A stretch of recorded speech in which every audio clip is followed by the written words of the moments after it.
Hello again, this is Jerry Nines with yet another episode in my online Firearms Academy. This is episode number 4, and episode number 4 is kind of what the first 3 episodes have been leading up to, which is unloading and showing clear and the concept of clear when it comes to firearms. This is presented as a series, and so I would say you might want to start at number 1. I'll put a link up to the playlist here. But of course, you can jump in wherever you want. You know, who am I to tell you what to do? And all are welcome. So we're going to get into now what we can do or what we have to do to make sure that if we're presented with one of those in a training situation, or even if we were to come across one in the real world and it were unsecured, that we now have the ability to keep ourselves safe, keep others safe, and get those firearms unloaded and clear. Now, before we get into the meat of the video, there's something that I want to talk to you about.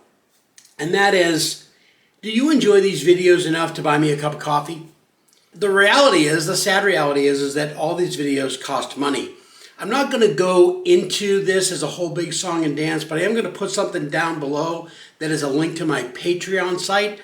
I have my Patreon set up where you can just give $3 or $5 a month, which is a cup of coffee, depending upon if you're at like a diner maybe, or a Starbucks. If that's something that you think this content is worth and all my other shooting content is worth, then please go ahead and consider that. It really helps me be able to do things like buy cameras, buy new lighting, buy ammunition, especially as we, in the Firearms Academy, get to shooting and all the shooting that I'm doing in my current videos. So with that, if you think that's something that you might be interested in help me out with, that's fine. If not, hey, enjoy the videos anyway. YouTube is free, right? So let's go ahead and get into unloading and the concept of clear. So before we get to the unloading, let's talk about the concept of clear, because in my firearms classes, I take a lot of time with my students to explain to them that when I say a weapon is clear, I am not only communicating that to myself, I'm communicating that to whoever it is that I'm interacting with, or maybe even if it's a group of students, okay?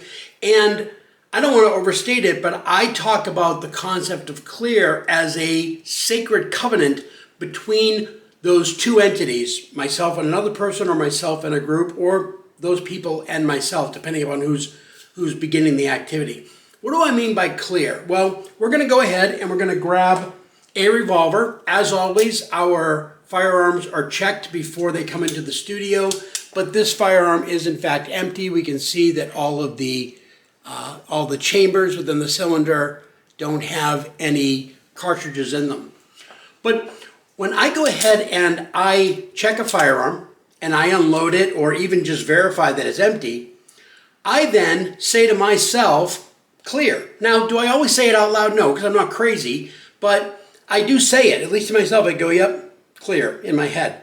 But if I'm with somebody else and I'm going to be presenting them that weapon, the way to do that is to yourself check and make sure the weapon is clear, present it to them in a manner that is safe. Remember the laser rule, we don't want to cover ourselves, and you want to say to them, clear, at which point they can take the firearm. They can then bring it to themselves, being aware of their muzzle discipline, and never be afraid to remind someone, by the way. That's just considered good etiquette on both sides of that table. And they can look at it and say clear, and they agree with you. Now you both agree that you've got a clear weapon in the mix. I think it's very important, and I encourage you to do that yourself when you're handling firearms. Now, the other thing, I may have mentioned in other videos, I come from a law enforcement and a military background. I've been an overseas contractor. I've done high threat protection services for the U.S. ambassador overseas, as well as others. And I consider myself a highly trained firearms professional. But one of the things I want to make clear about clear, see what I did there, is that this is not something that is a beginner thing to do. When I've been on tactical teams and again, other highly trained teams, and when I have a firearm that I am going to clear and I clear it for myself, I'll present it to another team member and they'll look at it and they'll say clear and they'll agree with me. Why? Because mistakes happen. And when you're talking about firearms, mistakes can really lead to some tragic consequences. Now that we've got that out of the way, again, we cannot overstate it. Clear is a sacred covenant. It is literally, and I mean literally, putting your life in somebody else's hands and allowing them to put their life in your hands. And because of that, I can't overstate that. Now let's get into unloading and making clear different types of firearms. Now, there are a lot of different mechanisms in firearms. In today's video, we're going to cover the two basic firearms we're going to see, and then I'll also bring in something that's a little bit different just to kind of show you that these mechanisms can be a little different, but I think the basics are really the same in terms of what we're trying to accomplish. So here we have the revolver. We've been through these before, video number two, where we talked about the revolver. And again, as I said, the revolver is pretty easy because all of your ammunition, all of the rounds are in this round thing known as the cylinder. And within that cylinder are these chambers that hold the cartridge before they're being fired.